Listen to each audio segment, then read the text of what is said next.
After months of massive lockdowns, China claimed it beat the coronavirus. But now, we're seeing a second wave.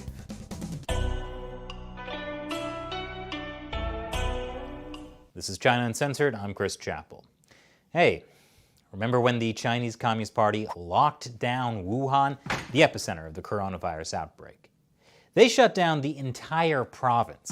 That was 58 million people. Sure, it was a harsh response, but according to state-run media, it worked. But despite that, China appears to be seeing a second wave of infections. I mean, who could have seen that coming? China is most likely going to see a second wave of the coronavirus outbreak. And guess what? Now another 100 million people face a coronavirus lockdown in 3 provinces in northeastern China. Over the weekend, Jilin province reported 120 new cases. Reminder, always take officially reported statistics with a grain of salt, a large grain, or maybe a 25-pound bag. But the important thing is, these new cases couldn't have come from people in China. No. Chinese officials claim the new cases came from Russia. So now they're blaming foreigners. I mean, who could have seen that coming? We may be able to see it by looking at what they are starting to call imported cases.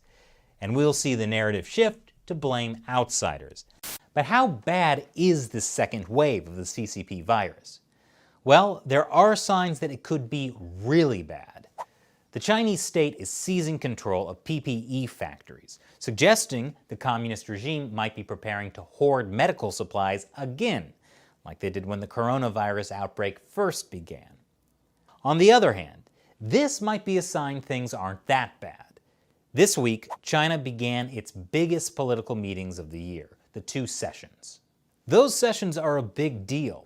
In fact, one of the reasons the Communist Party covered up the coronavirus initially was because they didn't want to interfere with the 2 sessions, which were originally supposed to be held in March. Since the 2 sessions are happening now, it might mean things aren't that bad. Or they could be getting bad, but it would be too politically embarrassing to postpone the meetings a second time. But either way, the delegates are wearing masks, just in case. And now it's a time when I answer a question from you, my loyal 50-cent army, fans of the show who support what we do through the crowdfunding website Patreon. R Swags asks, is the Trump administration the first to be critical enough of China to tell the truth about them? An interesting question. Certainly the Trump administration has been the toughest administration on China in many decades. For years, the prevailing wisdom in Washington was that the Chinese government would make reforms if we just work with them. But that idea eventually just showed itself to be dead wrong. But is the Trump administration the first to be critical enough of China? The administration has generally taken China relations in a better direction, at least from America's perspective. But there's more they can do. For example, stop saying things like, I have great respect for President Xi.